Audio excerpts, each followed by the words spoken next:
Again, welcome to ESG in Business Strategy, a CEO panel presentation hosted by Sensiba. Sensiba is historically a CPA firm. We've been in business for over 40 years, providing the typical things you expect from CPA firms: audit and assurance, tax, consulting, some technology support, especially in the accounting area, and risk assurance. And as it relates to risk, ESG and sustainability is certainly another form of risk.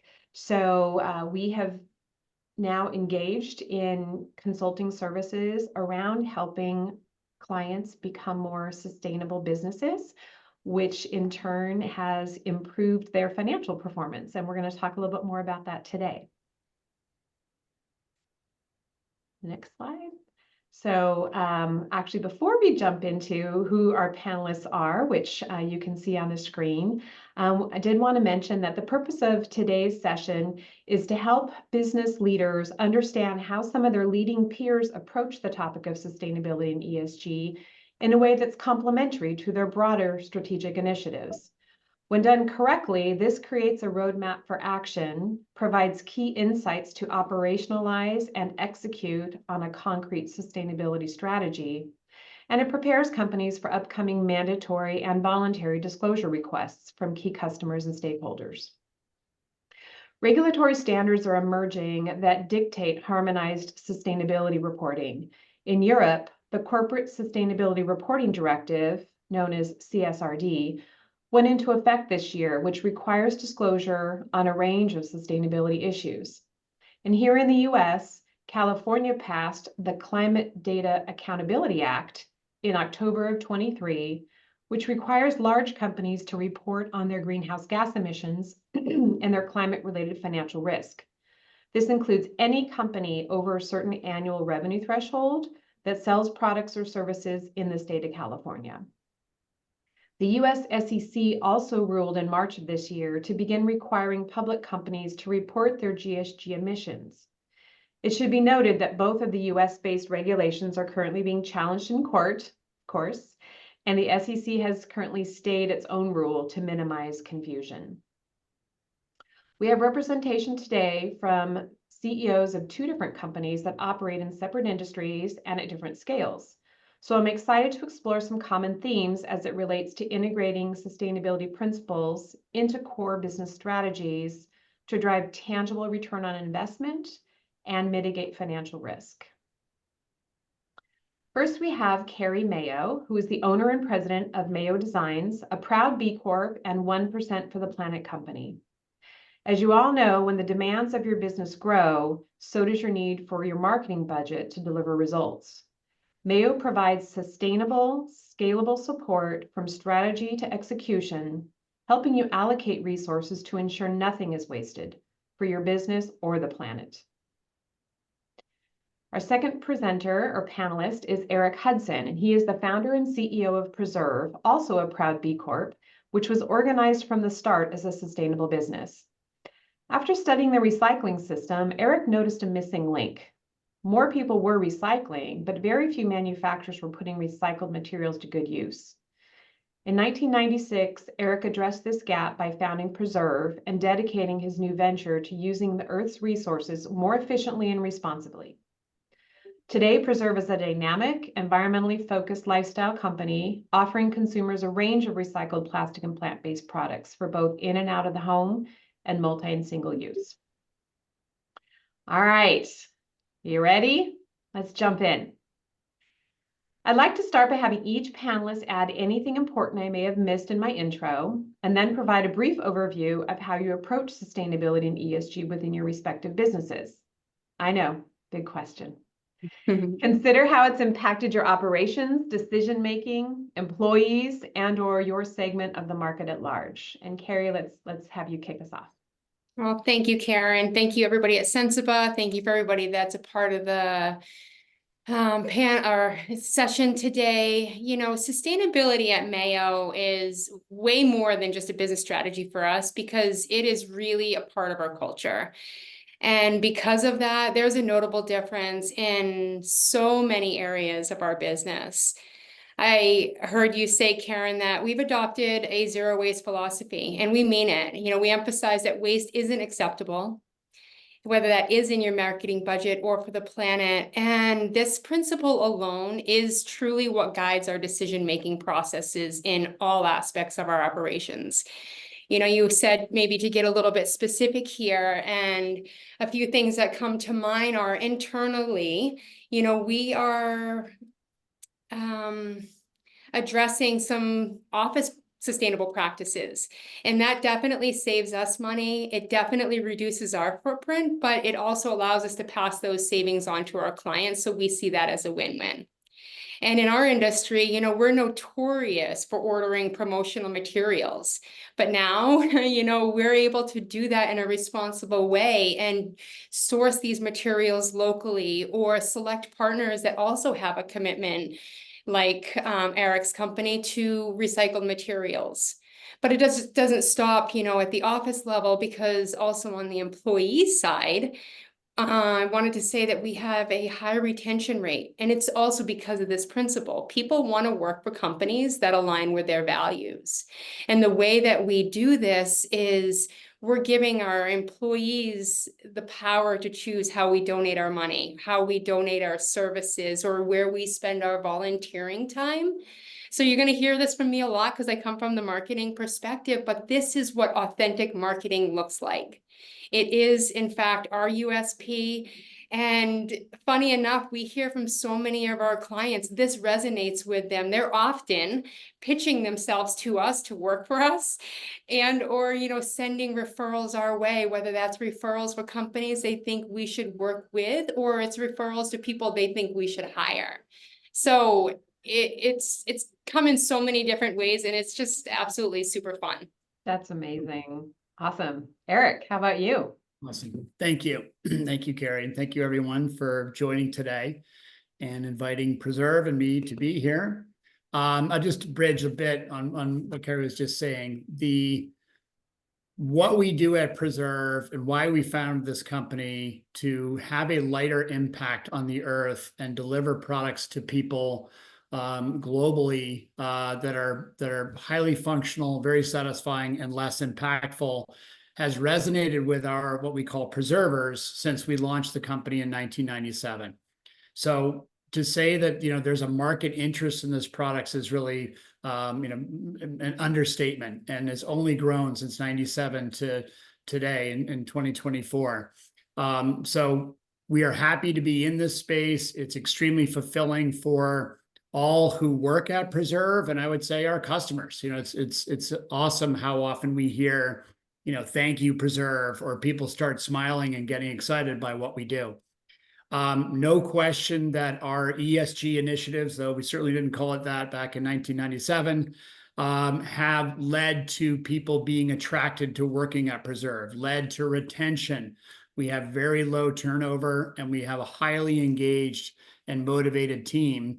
And I'd say that, you know, when B Corp evolved around 2007, really started to get traction, you know, the initiatives that we have engaged in and highlighted and had our team, you know, really lean into have really helped our organization and our employees understand what we do on an ESG front and really lean in and, you know, kind of love that aspect of Preserve. So I do want to talk more about that. And I think we have some additional questions that we'll get into, you know, how these ESG initiatives really help you with retention and really help your team feel great about coming to work every day. I'll just add and end here this first question. We did declare a net zero initiative by 2030. So those steps have really taken, you know, the efforts that Carrie was just talking to in a concrete fashion of, you know, how are we going to get there, both internally at our office as it relates to how our employees, you know, come to work, and also how we work with our partners. So it's an exciting new front to be working on. I know there's a lot of great companies out there that are doing it too, which is awesome. Great. I wanted to remind everyone who is listening in that the chat is live, or I guess there's a Q&A box is probably preferable. My colleague Jennifer Harity is going to be managing the Q&A. So we will try to answer questions that we can live. Jennifer will also address any that she can directly in the Q&A. So thought I would mention that as well. All right. So next, have you seen any examples of how sustainability and ESG initiatives influence innovation in your business? Please elaborate and share any relevant examples, including anything that has a material impact on driving cost savings or increasing market opportunities. Because of course, definitely as a small business, it's all about the ROI. So let's start with you this time, Eric. Great. So when we are launching new products and we're developing new systems, the environmental impact of those products and systems is really the first thing that we think about. It's why we exist. So we think about, okay, why are we launching a new product? It's what difference can we make in this category? I want to speak to a couple of key examples that you just asked about, Karen. Our Poppy shaver is our fastest growing product. Kind of why? Well, it really sort of blew the doors off from an ESG standpoint than our other products that we had at that time. And Poppy is Preserve Ocean Plastics Initiative. So the shaver handle is made out of recovered ocean-bound plastics. We work with nonprofits out in tributaries, pulling plastic out of waters that are bound for the ocean. That comes in and gets ground into material that can make a razor handle. We also give 25% of our proceeds to nonprofits that are working to make a difference as it relates to ocean health. So, I mean, right there, you're kind of checking two very large boxes in the B Corp certification process. Yeah. But as you know, as Carrie's pointing to as well, this is our fastest growing product. There is a market interest in this. On Amazon, it's just it's sort of taking off as it relates to our investments in promotions and people seeing this product and coming in and wanting it and buying it. I would also just want to bring up one other example. Boston University, we took a tour at last year, and we, along with some of our other competitors, have reusable to-go containers at BU's cafeterias. And these reusable to-go containers are involved in a reuse system and enables BU to get rid of single-use plastics and single-use products and move to reusables. And the adoption level is incredible of the BU students. And the head of sustainability there was just like, I have this problem though. Like I've got this budget of all these dollars that I didn't think I have, and I don't know what to do with them now. So in essence, she has saved a lot of money through reducing waste expense and reducing the purchase of the single-use products. So she has this incredible, not incredible, in a great way, the financial merits of choosing a more environmentally friendly system. That's amazing. Maybe they can use some of those dollars to hire Carrie to help them tell the world that they're doing this. Karen, I'm going to put you on the business development team. There we go. So Carrie, how about you? Oh, Jennifer, was there a specific question? Sorry, for Eric before we proceed. You're on mute. Let Carrie go ahead and answer. I've got a really good question. At least I think it's good because of my background, but Okay. let Carrie finish. Sure. Okay, Carrie, how about you? Take it away. So how has it influenced our innovation? I'd say absolutely in so many ways. It is a catalyst for every one of our initiatives. Just like Eric said, it's the mindset. It pushes us to rethink our processes. It pushes us to continuously look at new solutions. But because we've also included this in our metrics, we are regularly looking for new partnerships with like-minded organizations so that we can offer solutions to all businesses, business agnostic. And some key examples are we are able to now, not just Mayo, but other digital agencies are able to offer carbon neutral hosting. And this is really important because according to the current data that exists, data centers that are powering our internet, because things are moving digitally, it is roughly equivalent or even slightly higher than that of the airline industry. And that is staggering to me.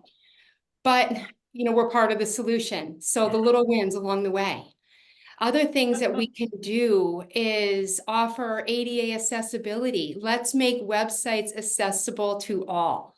Mhm. And, on the sustainable procurement side, where we're notoriously, good at ordering stuff, we have to make some really conscious decisions there. I know Eric talked about his experience with the local college, but this is really important because we're seeing growing numbers of consumers preferring these brands who are environmentally and socially responsible. So from a brand and marketing perspective, it is critical right now to assess the reinvention of the brand, incorporate this into your value proposition sooner rather than later, do it authentically, and it is far deeper than a tagline or a page that's just hidden somewhere on your website. This is, and I love Eric's story because he is proof to our marketing spiel. It has to be a part of every touch point, every experience to cement this shared purpose with all stakeholders, and your employees are that first line of defense to the market. Mhm. I love that you brought up the S part of ESG because so often the gravitation is to E and environment, and people are highly aware of climate and environmental regulation, or 100 hot days in Phoenix or things like that, right? Yeah. Recently, which is huge and important. And the S part, the social part, the human capital is so critical. Karen, I know we have to get to Jennifer's question, but that is so important to talk about because we find that businesses are actually doing more than they think right out of the gate. That's And very it true. oftentimes comes in Yep. that social governance side of it. That's very true. When we do assessments with companies, we look at the E, the S, and the G, and very often they're like, "Oh, we're already doing that. We didn't realize that we could. That was part of what ESG is. Whether it be safety in the workplace or cybersecurity or things We like take that." it for granted. Right? Yeah. So we've evolved, and we just maybe haven't been calling it those kinds of things, right? So, Jennifer, question from So the I want to preface by I did not put this in the chat. So Okay. even though it says, how have you leveraged your B Corp certification to deepen the impacts your company is creating? B Corps here, well, 3 technically, on the line. So how has that certification really helped you deepen your impact as a company? I'd be happy to start, Carrie. Is that okay? Sure. Yeah, please. I would say that kind of remarkably, I'm going to use that word. When we first started with the B Corp certification process, it was early in the game. It was 07, 08 when we first had conversations with the B Lab team. 2011, 12, we really got deep into our certification process. And I could talk for a long time about this, so I'll be brief and just say, when we first started the process, I, as CEO and founder, in a company that had been around for 10, 15 years, I was amazed by how gratifying it was to basically walk the team through, with our head of sustainability at the time, the certification process, so that our entire team, first of all, knew kind of what we already did on a social standpoint or environmental standpoint or a governance standpoint, and were enlightened by that. I mean, I was surprised as CEO that a lot of people didn't know about some of the things that we offered to employees in particular. Like, I didn't know I could volunteer once a quarter. Thank you very much. I didn't know I had my birthday off, whatever it might be. I signed that I read the handbook, but I didn't actually sort of read the handbook when I started. Right. No, but there's a lot too to get across. So that was the biggest part, is really that enlightenment and that education. But then the second part was the engagement, right? The team is educated about what the company wants to do on a certification standpoint with the B Lab certification process, and then is able to take steps, volunteer, as part of the team to get these done. And I think we, generally, probably everybody on the call knows this, that these steps that the B Corp certification process, sort of wants you to do to get a better score are almost all extremely gratifying for your employees. I'll add to that in just saying that our path to becoming a B Corp, we didn't know if we were going to achieve it. You never do. But we were committed to it. We were on the journey. And whether it's employees or clients, people want to do business and work for companies that they know, that they like, and that they trust. And out of the gate, we were so afraid of greenwashing that what was it going to take to be authentic in this market, and the certification that stands in the B Corp right now is the highest one that we can achieve. So it is remarkable what it does for the company in ways that you don't even know, but it is the joy, I think, that is probably at the foundation. If I had to say, what is it? It's the joy, and it comes in at so many different levels. Right on. So I'll speak as an accountant. I failed to introduce myself. I just realized I'm Karen Burns and I'm a partner, one of the owners here at Sensiba, a trained CPA for more than 3 decades. So why am I doing this sustainability webinar? Well, about a year ago, I made the commitment to our sustainability practice to oversee the services that we offer in this area. And in regard to that, maybe as an accountant, sustainability accountant, I think there's the accountability as well. There's that recertification process, there's that, commitment, and it isn't, to your point of greenwashing, there's substantiation behind that. And we hold ourselves accountable. Our teams help hold us as owners accountable as we go through the journey, the B Corp journey. So, all right. Thank you for the question. Again, a reminder, you guys can drop additional questions into the Q&A.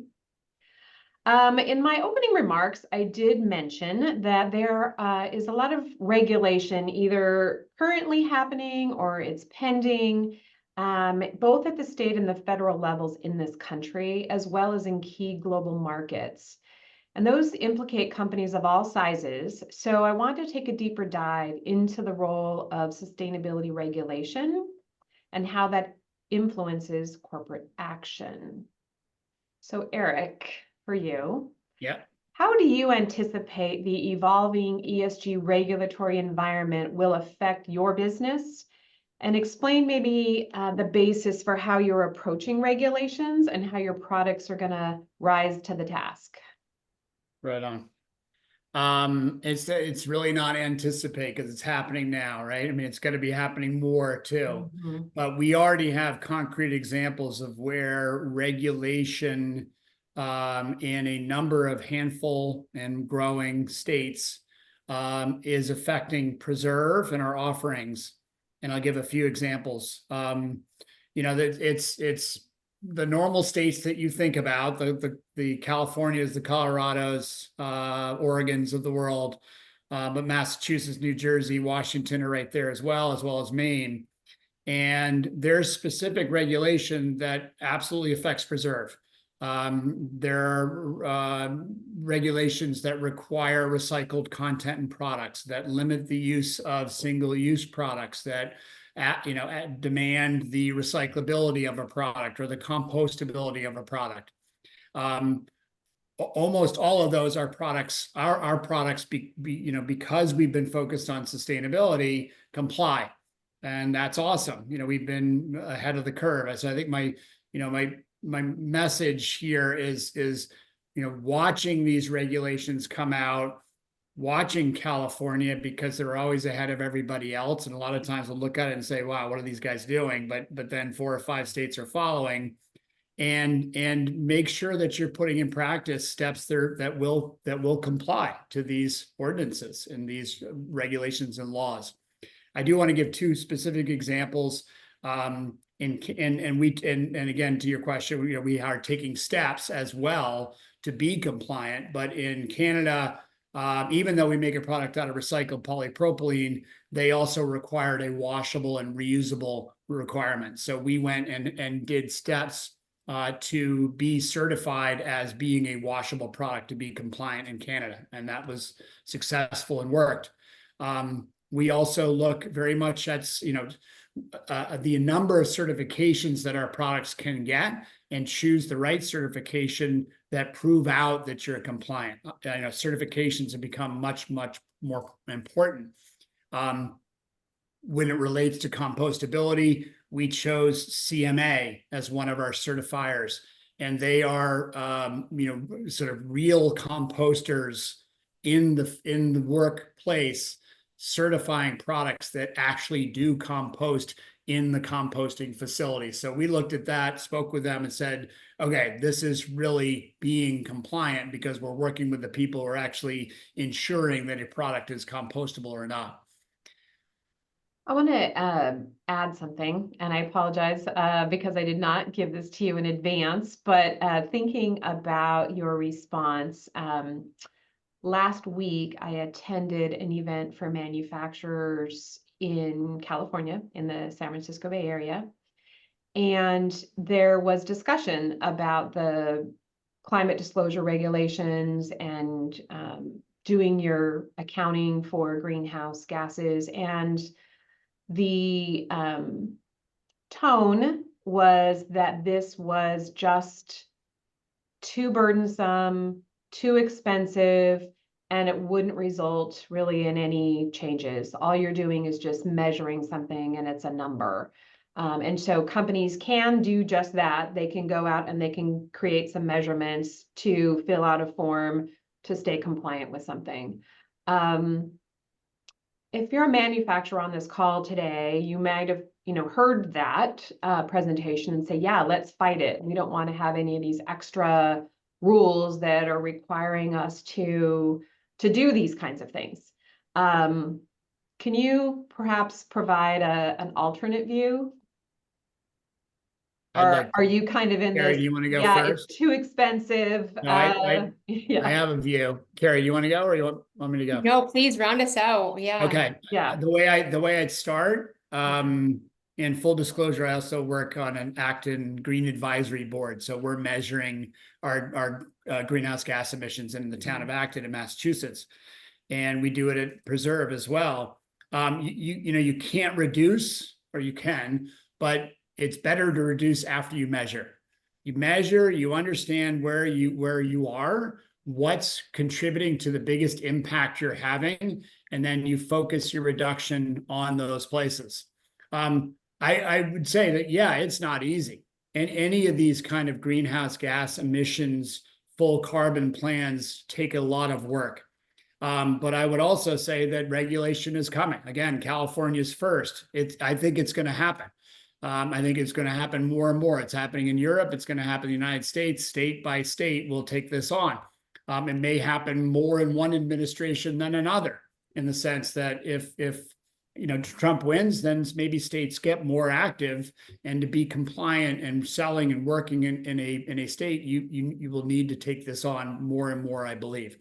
But let me just also just emphasize, as you're looking at a net zero campaign and reductions to be successful in that campaign, you've got to start with the measurement first.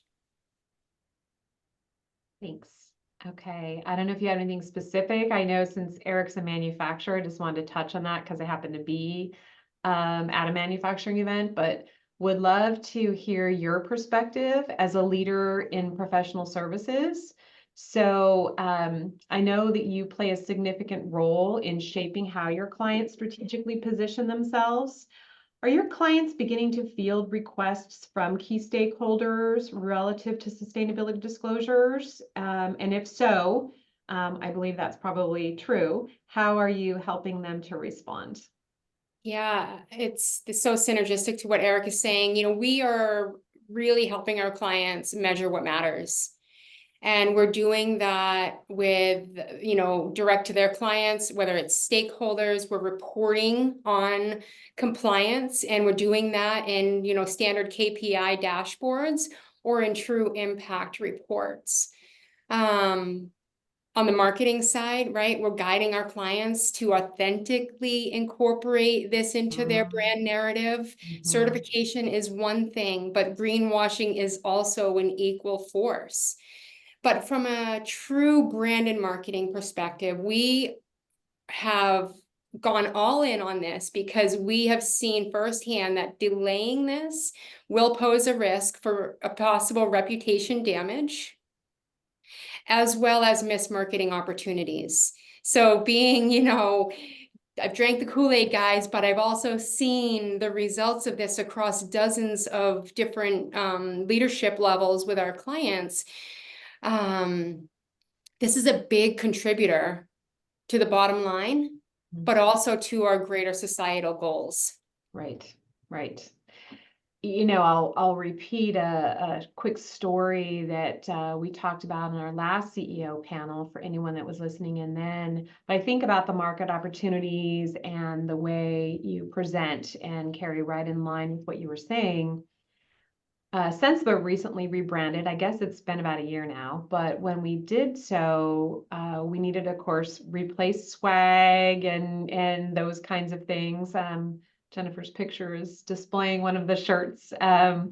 So we actually took a very hard look at companies that were like Eric's, that were doing things in a sustainable way. They had to have some kind of sustainable roadmap on their website, or in discussions that we had, minority-owned businesses, women-owned, various things like that. And there are some businesses that we were very interested in until we looked into their websites and their story and what they were saying related to sustainability. Now, they may have been doing things sustainable, but they weren't talking about it, and their websites were silent, and anything that we were able to find in that regard. So they never even got the RFP. So I think most companies know about opportunities that they missed when they got to participate in the process and they lost. But there's a lot of them, I think, right, that you may be missing revenue opportunities just because you're not able to articulate a story. Okay, anything to add to that? I guess just reinforcing. So I guess to wrap up this regulation question, how do you see an effective ESG strategy as helping mitigate the regulatory risk? And is it something that investors care about? I can go first. Mayo absolutely has a competitive edge. We've researched M&A opportunities for ourselves, and it's one of the most attractive features in potential acquisitions. We have deliberately niched down because of it, focusing on industries like alternative energy, for example. This is the sustainable mindset in our space. And the data that we're being exposed to is indicating that this is the right direction. So the mitigation of the risk, the willingness of investors, we're already being asked when we're ready to make the move to please consider these organizations. Gotcha. Great. Right on. Eric. So I guess I'd just point to, if we did not have our sustainability initiatives and weren't wired the way we are, our products would be non-compliant in a number of states right now.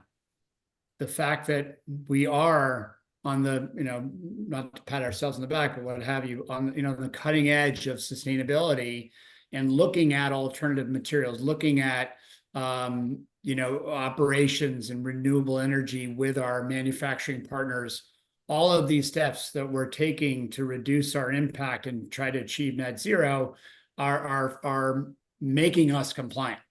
So if we weren't following our ESG path, then we would be at a high risk strategy. The fact that we are not is making us able to attain business from others who aren't. So that's great. Who aren't compliant. And I think I just say, like, when we're talking to investors and we talk about the fact that we make products from recycled materials, we're a B Corp, we manufacture in the United States of America, and we're trying to achieve net zero. And then we say, and our products are compliant with regulations in 6 states. They're like, okay, now you're talking, right? Yeah. I mean, we got them with the other ones to a degree, Right. but the fact that you're compliant with regulations is really very important, both in a market opportunity as well as for investors. Off script one more time. How are you both measuring your greenhouse gas emissions? I know, Eric, you mentioned, and obviously with your net zero target, sometimes it's a little less of an issue in a professional services business, but clearly there are still greenhouse gas emissions out there. Speaking specifically to that, have you been doing it long enough to have created a reduction action plan and to actually see some measurable results? And were any of those measurable results, did they result in any cost savings? Just, I know off the top. Gary, you The wanna go first? one that comes top of mind for us, and I think it's relevant to the way that we are operating in the working world today, is we have a hybrid model where we have, employees working from home and coming into the office, and absolutely measurable.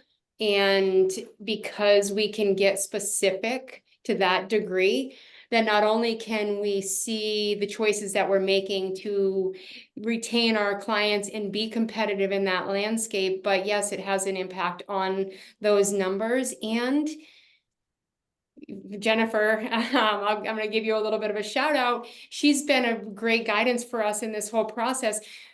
And Eric mentioned it too. Once you know your numbers, you can work with them. So yes is the short answer to that. That is a specific I can call to mind right now, because a lot of companies are wrestling with bringing people back into the workforce. So you can kind of find, a win-win, even if you have to choose a situation that's not ideal. Yeah. Great. Karen, I'll be quick. Yeah, sure. I'll be very quick and specific.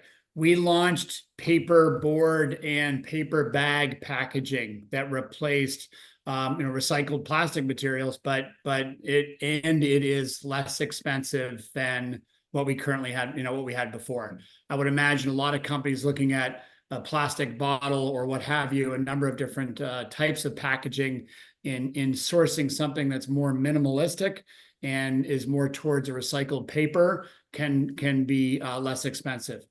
But I also would say that our investments in time in seeking to reach net zero, they're significant. But our certifications as it relates to climate neutral, climate partners, climate pledge friendly, those are impactful in increasing our sales and bringing gross dollar margin to support and be greater than the expenses of trying to achieve these targets. Awesome. I love it. Okay. We have, excuse me, about 5 minutes left. So I want to ask a final question. Basically, let's do kind of a 1-minute rapid fire if we can. What is one takeaway for other CEOs listening in who are looking to start or perhaps, just further their sustainability journeys? Carrie, ready, set, go. Yeah, please. If there's one thing I can leave you with, is there is absolutely a growing trend of consumers buying sustainable products and are willing to pay more for them and are willing to embrace those brands that are choosing purpose and sustainability.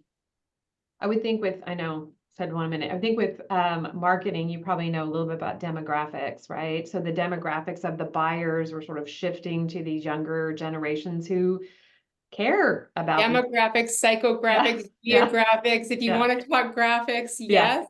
And yes to that question. Yeah.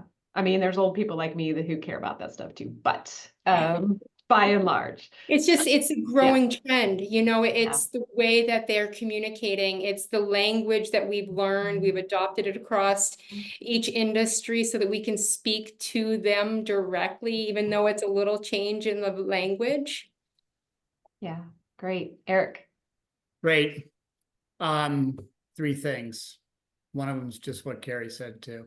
Yeah. Employees, your team, your team will appreciate and be more engaged and excited to come to work as you head down, a B Corp certification or advancing your ESG initiatives. Your customers, your consumers are always going to be more excited about your products and your company if it's mission driven and seeking to be as low impact or as much of a sort of proud social business as possible. And then again, regulation. If you can get ahead of regulation, all of these steps that you're taking, even though they take time and effort of your team, are going to make sense for your company. Great, thank you. Jennifer, I don't see anything in the Q&A, but I'm not manning it. Just Nope, there's nothing that's come in. If you guys have a last minute question, drop it in now. Forever hold your peace. All right. So obviously, all three of our businesses are B Corps. We do believe in what that stands for. But please know it's not required to become a B Corp to do this work. Many companies already are. It's just a way to sort of measure and have a bit of a scorecard. So if that's something you're interested in, we can certainly help you get there. We can also help you just along that sustainability journey, whether we're helping you with manpower or guidance related to it, or just that initial assessment. What do I measure to get started? So we'd be happy to help you along. I'd like to thank our panelists, Eric and Carrie, for a lot of information today. Lots of great stories and examples of how companies can put this to work and why it matters. So thank you so much for your participation. And I think with that, it's a wrap. So appreciate everybody's time today and love that we're very punctual. That's awesome. Thank you. Thank you for having us. Thanks, Bye-bye. everyone.